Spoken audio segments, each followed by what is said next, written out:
Estudio de Fundamentos, 26 de abril de 2026. Efesios capítulo 3.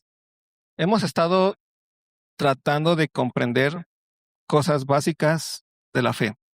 Hemos hablado acerca del pecado, hemos hablado acerca de la salvación, hemos hablado acerca de Dios. ¿Te acuerdas nuestro esquemita que pusimos mental? Dios, creación y hombre. Esto es muy importante que tú lo tengas mentalmente en tu cabeza todo el tiempo a la hora de que vayas a la palabra de Dios. ¿Por qué? Porque eso le da sentido a la idea de que estamos frente a la palabra de Dios. Cuando tú vas a la Biblia a escuchar lo que Dios dice. Si has hecho eso? Si piensas que cuando vas a la Biblia estás escuchando o leyendo la palabra de Dios, eso significa que Dios se ha revelado. ¿Qué significa que se haya revelado? Que Dios se nos da a conocer. ¿Cómo se nos da a conocer?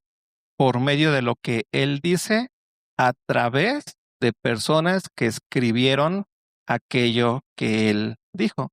Por eso la Biblia y los libros de la Biblia, como tú los acabas de poner perfectamente, me imagino, no quiero sorpresitas, es la revelación de Dios a través del tiempo, ¿no?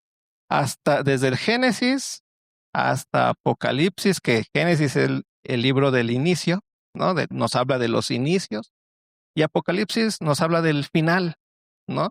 Y de lo que hay después de la temporalidad. Desde Génesis hasta Apocalipsis tenemos la revelación, lo que Dios nos dio o se dio a conocer a través de aquellos seres humanos que Dios inspiró para dejarnos su palabra. Entonces, cuando nosotros nos acercamos a la palabra de Dios, nos estamos acercando a una palabra que le fue dado a seres humanos como tú y como yo, ¿no? Esos que se le dicen en el argot teológico los agiógrafos o agiógrafos, que básicamente son aquellos que escribieron, los santos escritores, por decirlo así, escribieron la palabra de Dios. Entonces, cuando nosotros nos acercamos a la palabra de Dios, nos estamos acercando a lo que Dios ha dejado por escrito para nosotros. Por eso la palabra de Dios es viva y es eficaz, es más cortante que toda espada de dos filos. Por eso la palabra de Dios nos enseña, nos redarguye, nos instruye, y se me está yendo una, nos corrige, ¿sí?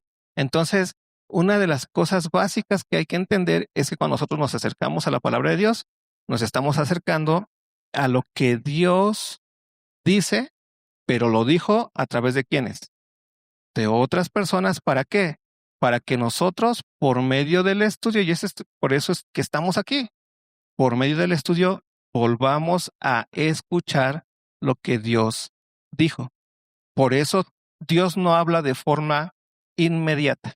Y eso, todo lo que le estoy diciendo ahorita tiene que ver con lo que vamos a ver. Dios no habla de forma inmediata. ¿Qué significa que Dios hable de forma inmediata? Es que tú vayas caminando por la calle y de repente escuchas y diga, Pedrito, ve a hacer esto. Y tú digas, sí, Dios. Así Dios no habla. Eso es muy famoso, pero así Dios no habla. La Biblia nos enseña que Dios habló de muchas veces y de muchas maneras a través de los padres y de los profetas. ¿Si te das cuenta de esto? Nosotros escuchamos la palabra de Dios por medio de lo que Dios dejó como testamentos, ¿no? Como su voluntad que Dios dejó a través de personas que fueron inspiradas para eso, ¿vale? No todo cristiano es inspirado o fue inspirado, por decirlo así, para poder escribir o dejar cosas o cartas. ¿Eh? Que habla es una de las cosas más sencillas, o como vemos que la palabra de Dios o el Antiguo Testamento nos ha sido dado a través de personas que eran apóstoles o que eran prácticamente escribas de los apóstoles, que escucharon por medio de la autoridad apostólica lo que Dios o lo que Cristo enseñó. ¿Sí? Entonces, una de las cosas importantes que hay que entender por medio de la palabra de Dios es que cuando hablamos de revelación, nosotros hablamos de revelación que se nos da por medio de su revelación, ¿sí? Por medio de su palabra. No hay una revelación inmediata. Lo inmediato es lo que no tiene algo en medio, ¿no? Que va directo. Toda la revelación para nosotros está mediada.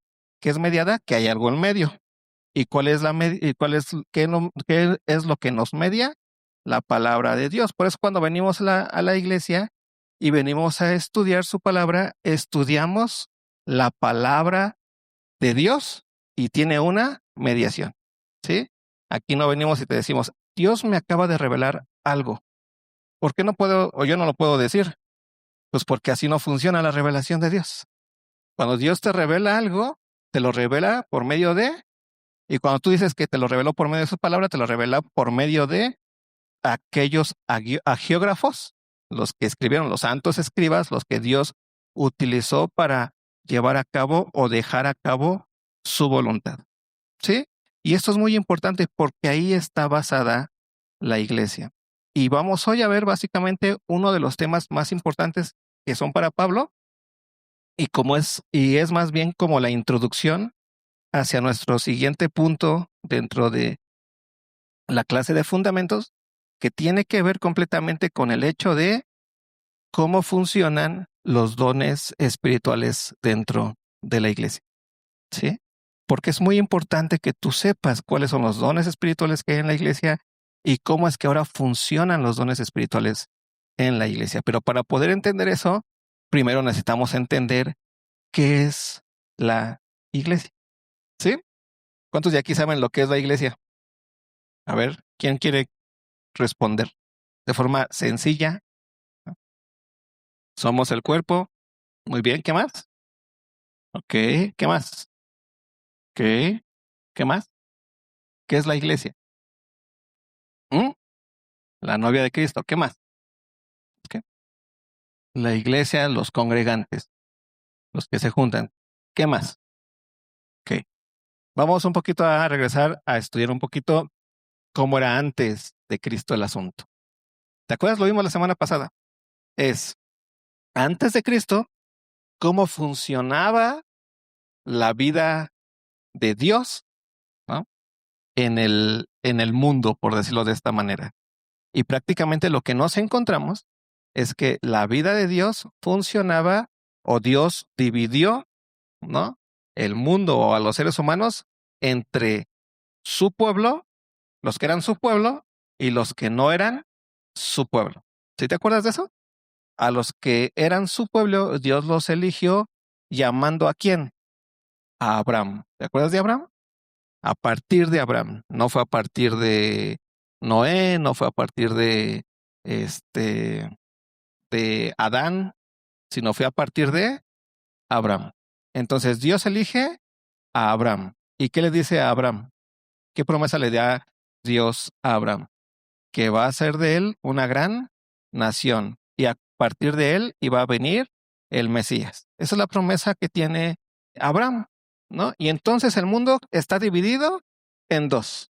Los que son del linaje de Abraham, de la promesa de Abraham, en donde el Mesías iba a venir por medio de un hijo de Abraham y de Sara. Eso es muy importante, porque ¿cuántos hijos tuvo Abraham? ¿Te acuerdas? Bueno, dos y ya después. Pero bueno, los más importantes dos. El mayor, ¿cómo se llamó? Ismael. Y el segundo, Isaac. Y luego vemos que la promesa era por medio de Ismael. No, era por medio de Isaac. Entonces Ismael es fruto de la desesperación de quién? De Abraham y de Sara. Porque Dios les había dado una promesa. Y entonces, ¿qué hicieron ellos? Pues es que no pasa nada. No pasa nada. Y ahí van y ya salieron de su tierra y de su parentela y andan ahí vagando y con problemas y situaciones. Y Sara seguía sin concebir. ¿Sí te acuerdas de la historia de Abraham?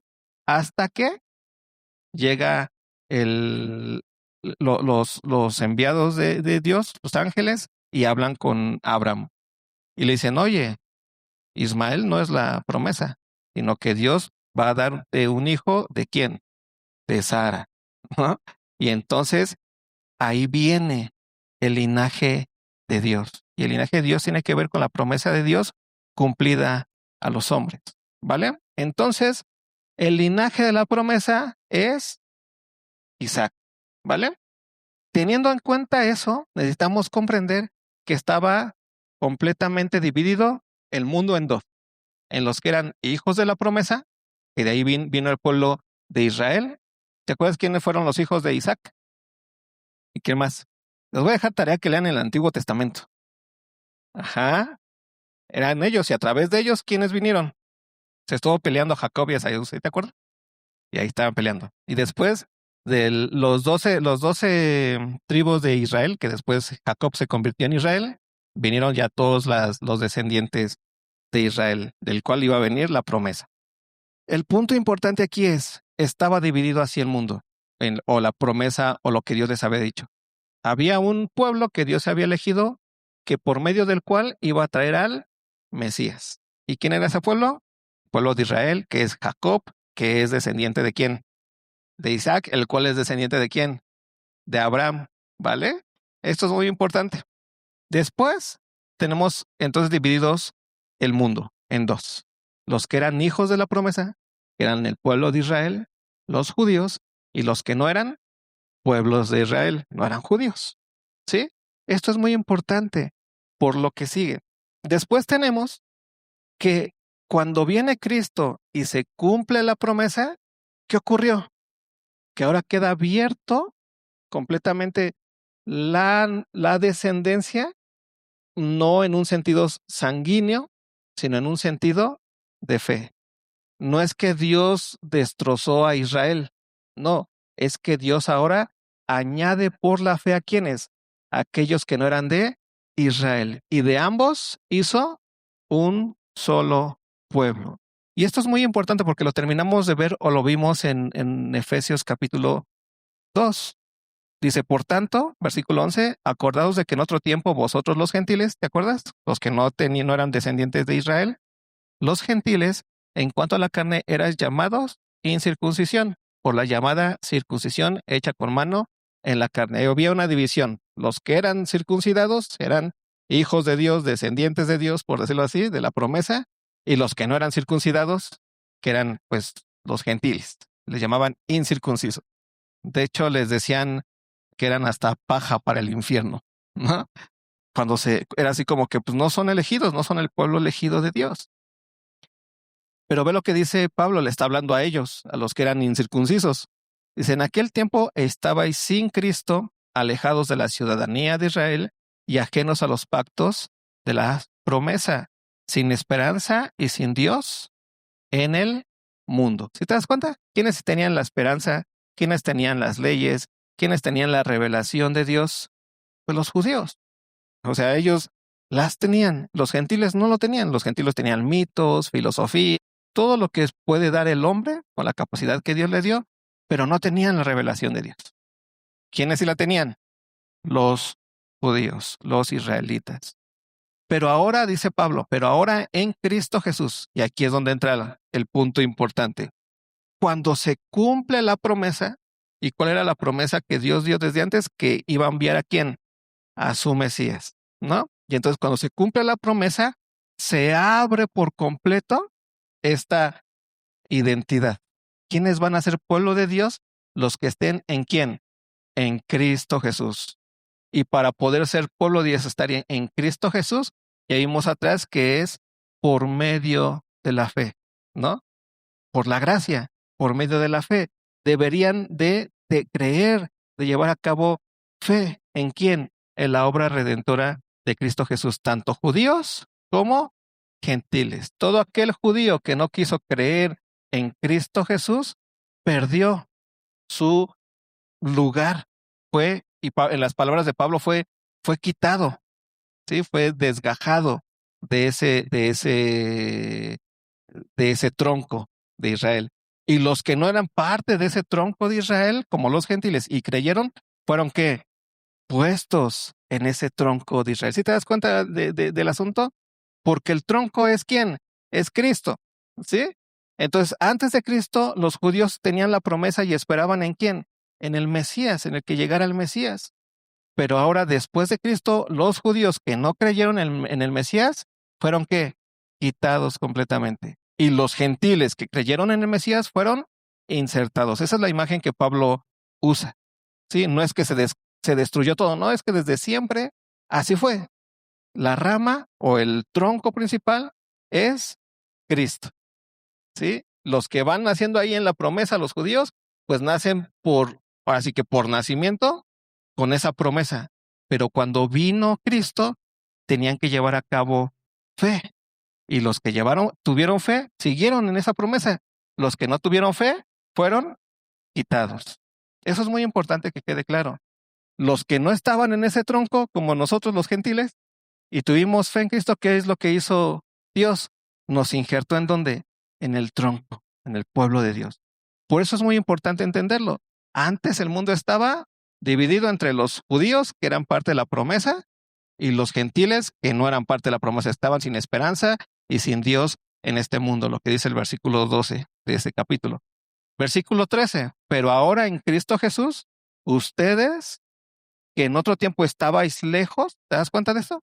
Los gentiles que estaban lejos, que no eran parte de esa raíz, que no tenían ese linaje, a los cuales su ancestro no fue aquel que Dios eligió, como Abraham. Ustedes que estaban lejos, en otro tiempo estaban lejos, habéis sido hecho cercano. O sea, ¿cómo es que nos hizo cercanos a los que no éramos parte del linaje de Abraham? Por medio de la sangre de Cristo, ¿sí? Por medio de la redención de Cristo en la cruz. Porque Él es nuestra paz, dice el versículo 14, que de ambos pueblos hizo uno. Y aquí está lo más importante que necesitamos comprender como iglesia. Había dos pueblos, ¿te acuerdas? Pueblo de Dios y los que no eran pueblo de Dios, los judíos y los gentiles. Uno sí era pueblo de Dios y otro no era pueblo de Dios. Uno sí tenía las promesas de Dios y los otros no. De ambos pueblos Dios, ¿qué hizo? Hizo un pueblo. ¿Qué pasó entonces? Esto ya no tuvo su carácter principal, que eran judíos, y esto ya dejó de tener también su carácter principal, que eran gentiles. Ahora existe otro pueblo. ¿Y cuál es ese pueblo? La iglesia. ¿Te das cuenta? Esto es muy importante. El pueblo de Dios era Israel, y eso es real, ¿no? A través del llamado que Dios le dio a Abraham, Dios a través de él llevó a cabo toda una historia de redención. Los que no eran de la descendencia de Abraham, pues estaban lejos. Es más, ni siquiera los que no eran de la descendencia de Abraham, los que no eran de la promesa que Dios le había dado a Abraham. Porque Ismael era de la descendencia de Abraham, pues sí, pero no era de la promesa, ¿no? Entonces Dios dejó a un lado ¿a quién? A Ismael, y a quién sí le dio la promesa. Al de la promesa, que era Isaac. ¿Sí te das cuenta? Cuanto más Dios dejó de lado a todos aquellos que no venían de la promesa que Dios le había dado a Abraham y a Sara. En ese punto es importante comprender que cuando Dios manda a su Hijo Jesucristo, de esos dos pueblos, que era el pueblo de Israel y el gentil, Dios hace un pueblo. Pero ¿cuál es ese camino para llegar a ser pueblo de Dios? Pablo lo dice claramente, es la fe. Aquellos que creyeron ¿en quién? En Cristo Jesús, en la promesa. Esos israelitas siguieron siendo israelitas, pero ahora en Cristo.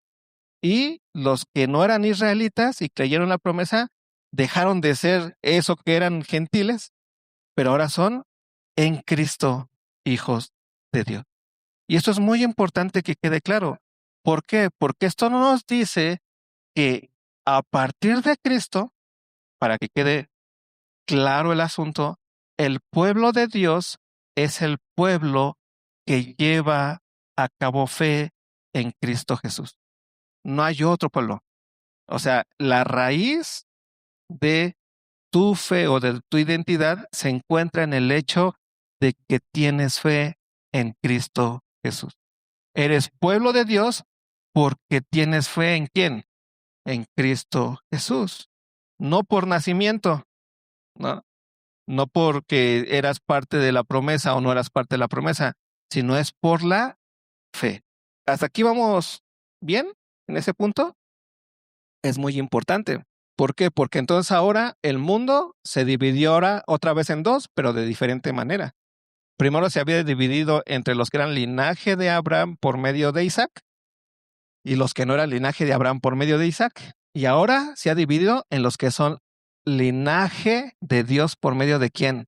De Cristo, y los que no son linaje de Dios por medio de Cristo. Pero ¿qué tiene que ocurrir para que seas linaje de Dios por medio de Cristo? Llevar a cabo fe, creer. Por eso, en este mismo capítulo 2, atrás, nos deja claro eso, que por gracia somos salvos, por medio de la fe. Y esto no es de nosotros, sino que es don de quién? De Dios. ¿Te das cuenta de eso? Y es muy importante que te quede muy claro. ¿Por qué tú eres pueblo de Dios? ¿Por qué podemos decir que tú eres un pueblo de Dios? Porque tienes fe ¿en quién? En Cristo Jesús. Y esto es muy importante.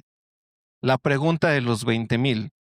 Israel, el pueblo de Israel que tú conoces ahora. Tú sabes que existe una nación que se llama Israel.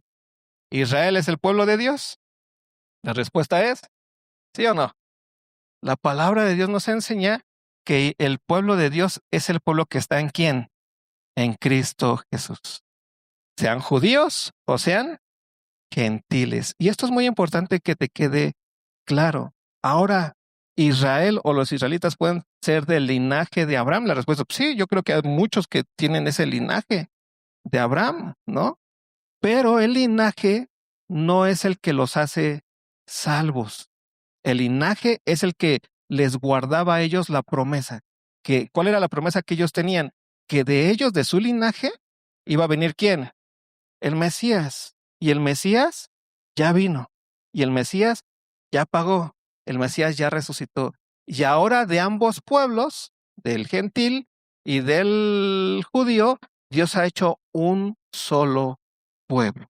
¿Y quién es el pueblo de Dios entonces ahora? La iglesia. Y esto es muy importante que quede claro, hermano. ¿Quién es el pueblo de Dios ahora? La respuesta es la iglesia. ¿Y cuál es el fundamento de la iglesia? Cristo Jesús. Lo que Él hizo en la cruz. Ajá. Sí. Uh-huh.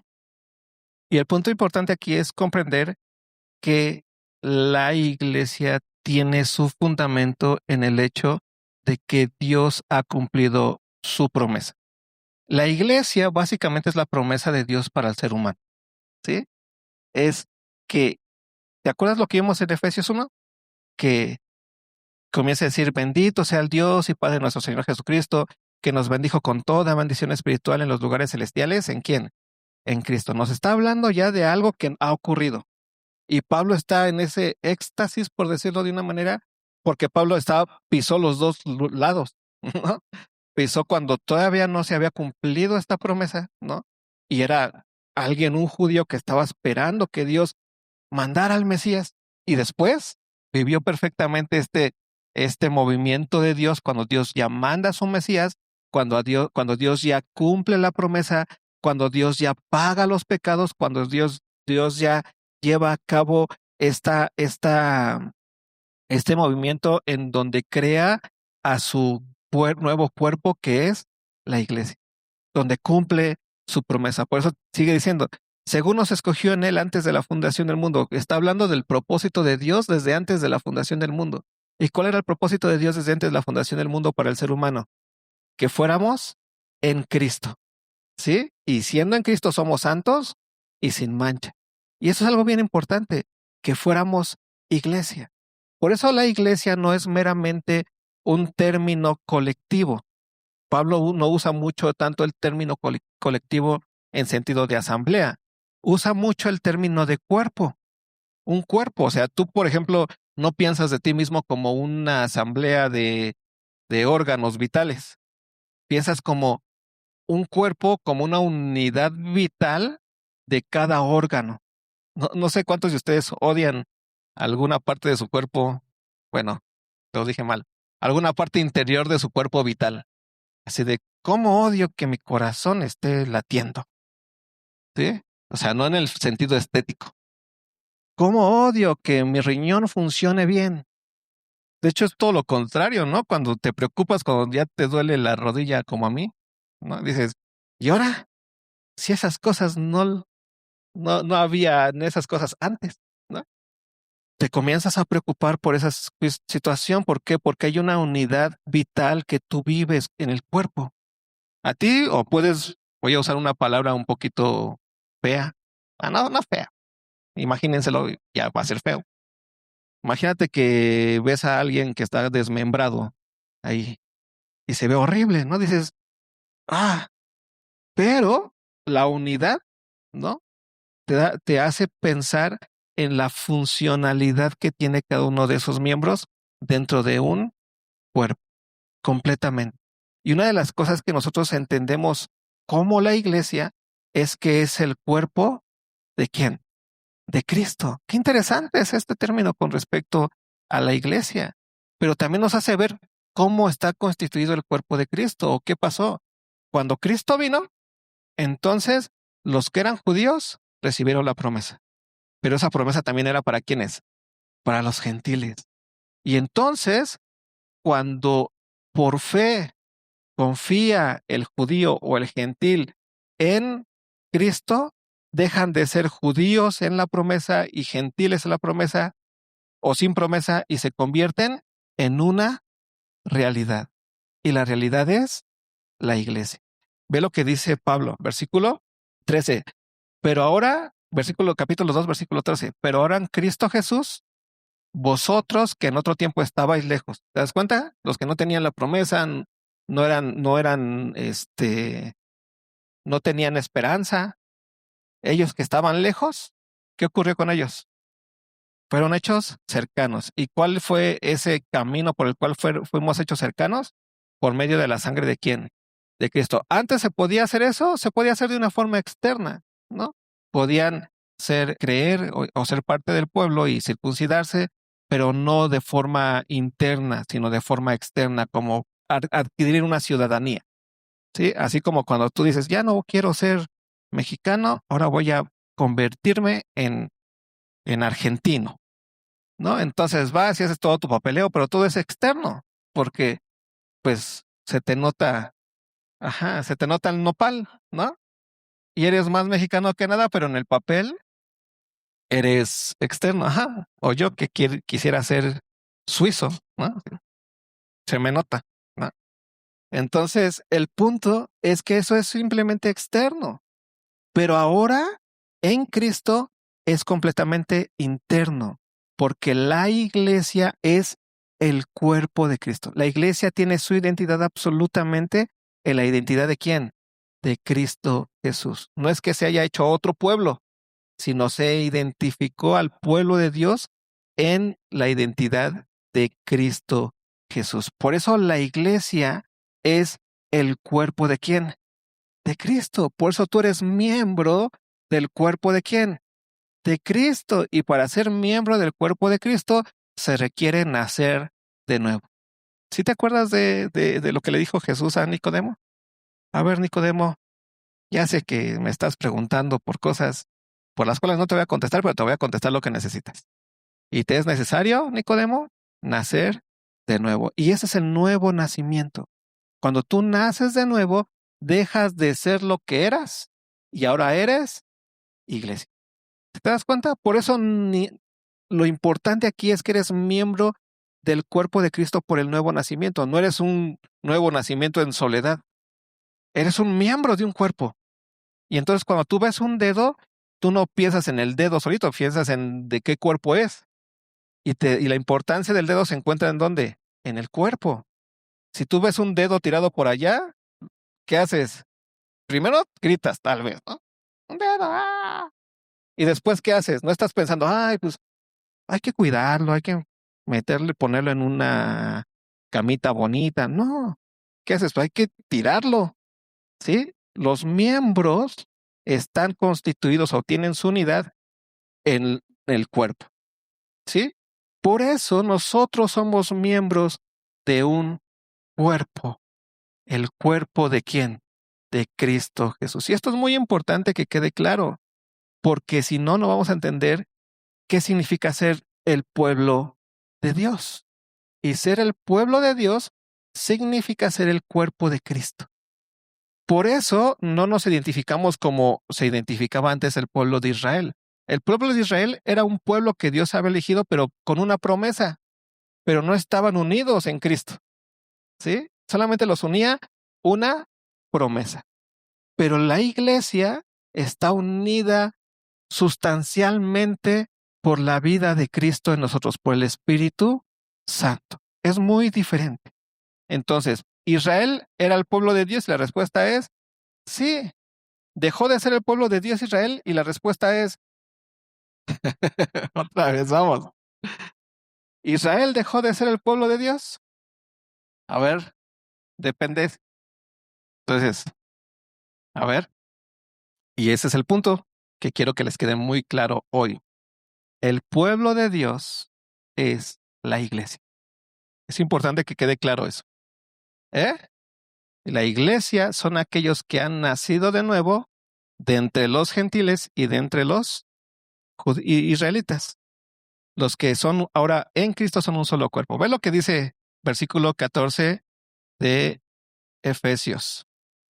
Dice, ahora en Cristo Jesús, vosotros que en otro tiempo estabais lejos, habéis sido hechos cercanos por la sangre de Cristo. ¿De quién está hablando? De los gentiles. ¿Vale? Pongan atención. Luego dice, porque Él, Cristo Jesús, es nuestra paz. Cristo Jesús es nuestra paz. Que de ambos pueblos, el pueblo gentil y el pueblo de Israel, de ambos pueblos, ve lo que hizo Jesús. De ambos pueblos, de ambos pueblos hizo uno. ¿Cuántos pueblos hay? ¿Dos o uno? A ver, atención acá. Que vean mi manita. ¿Cuántos pueblos había? Los judíos y los gentiles. ¿Cuál era la distinción? En que Dios había dado una promesa a los judíos por medio de Abraham y de Isaac. ¿Sí? Y había otro pueblo que los que no tenían la promesa, ¿no? Que eran gentiles, ¿no? Pero dice Pablo, de ambos pueblos, Dios hizo ¿qué? Un solo pueblo. ¿Qué significa? Que cada uno de esos pueblos se les quitó la característica básica que tenía y se les dio otra característica, que es por la fe dejaron de ser gentiles, los gentiles, ¿no? Y tuvieron la promesa en Cristo Jesús. Y por la fe los judíos tomaron también la misma promesa. Aunque ellos la sabían, la tenían que tomar también. No fue automático el asunto, porque es por la fe, ¿sí? Por eso de ambos pueblos Dios hizo un solo pueblo. Y esto es muy importante, porque la pregunta otra vez ahí viene. ¿Quién es el pueblo de Dios? ¿Israel? ¿La iglesia? ¿Los gentiles? Si ya leíste esta parte, no es ni Israel ni los gentiles. ¿Es quién? La iglesia. ¿Queda claro? No es Israel ni los gentiles, es la iglesia. ¿Queda claro? ¿Sí? Esto es muy importante tenerlo, porque ve lo que dice después. Él es nuestra paz, que de ambos pueblos hizo uno, derribando la pared intermedia de separación. ¿De ambos pueblos cuántos hizo? Uno. ¿Cuántos pueblos de Dios hay? Uno. ¿Cuántos pueblos había? Dos. Los judíos y los gentiles. Los que venían de la promesa y los que no tenían la promesa. Cuando viene Cristo, de ambos pueblos, hace uno. Porque el único pueblo que existe ahora es el pueblo de ¿quién? De Dios. ¿En quién? En Cristo Jesús. Ese es el meollo del asunto. Cristo Jesús, por eso es la piedra de tropiezo para muchos judíos y la piedra angular para muchos gentiles, ¿no? Y eso es muy importante que tú lo entiendas. El judío tenía una promesa espaciotemporal y la promesa es que por medio de ellos, de su linaje, vendría el Mesías. Pero la salvación era por medio del Mesías y siempre ha sido por medio de la fe en quién, en el Mesías. Por eso Jesús le dice a Nicodemo que es necesario, ¿sí fue Nicodemo? Que él era necesario nacer de nuevo. ¿Y qué es nacer de nuevo? Si ya eran judíos. Nacer de nuevo era básicamente creer en el Mesías, ¿sí? Y esto es muy importante. Cuando naces de nuevo, es nacer de nuevo en el cuerpo de quién, de Cristo. Y tanto el judío como el gentil necesitaban y tenían la necesidad de llevar a cabo fe en el Hijo de Dios, ¿sí? Por eso hubo muchos judíos que no quisieron a Jesús y no por eso automáticamente Dios los obligó a ser pueblo, sino que fueron, ¿qué? Diría Pablo, fueron desgajados, fueron quitados. Y muchos gentiles que no eran parte de esa promesa fueron injertados. ¿Por qué? Porque creyeron en el Hijo de Dios, en lo que Jesucristo hizo. Entonces, es muy importante que quede claro esta partecita. De los dos pueblos, Dios hizo uno. ¿Cuántos pueblos de Dios hay? Uno. ¿Quién es el pueblo de Dios? ¿Por qué la iglesia es el pueblo de Dios? Porque está en Cristo Jesús. ¿Queda claro? ¿Cuál es la identidad principal de la iglesia? Cristo Jesús. Y los que creen en Él por medio de la fe son puestos en Él, sean judíos o gentiles. Y es lo que termina diciendo Pablo aquí. Porque Él es nuestra paz, versículo 14 del capítulo 2 dice, porque Él es nuestra paz, que de ambos pueblos hizo uno, derribando la pared intermedia de separación. ¿Hay pared intermedia ahora? No, en la iglesia hay distinción entre judío y gentil. No, hay un solo cuerpo. Ve lo que sigue diciendo después. Aboliendo en su carne, ¿en qué carne? En la carne de Cristo, en Él pagó los pecados de todo el mundo, tanto de los judíos como de los gentiles. Cristo llevó el pecado de todos ellos, aboliendo en su carne las enemistades, la ley de los mandamientos expresados en ordenanzas, para crear en sí mismo, ve esto otra vez, para crear en sí mismo de los dos, judíos y gentiles, un solo y nuevo hombre. ¿Te das cuenta? Un solo y nuevo hombre.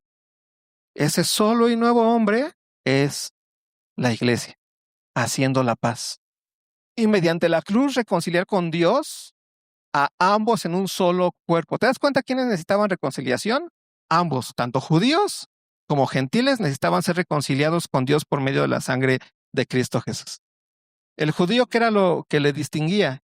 Que tenía la promesa, pero no por tener la promesa ya eran completamente, no necesitaban santificación, no necesitaban salvación, no necesitaban perdón, no, sino simplemente tenían la promesa, para que esa promesa también a ellos les trajera salvación, perdón y redención, lo mismo que a ti y a mí, ¿sí? Y esto es muy importante que vaya quedando claro. Lo vamos a dejar hasta aquí, la siguiente semana lo vamos a retomar para ya avanzar acerca de qué es entonces la iglesia y qué son los dones dentro de la iglesia, ¿vale? Vamos a la siguiente semana.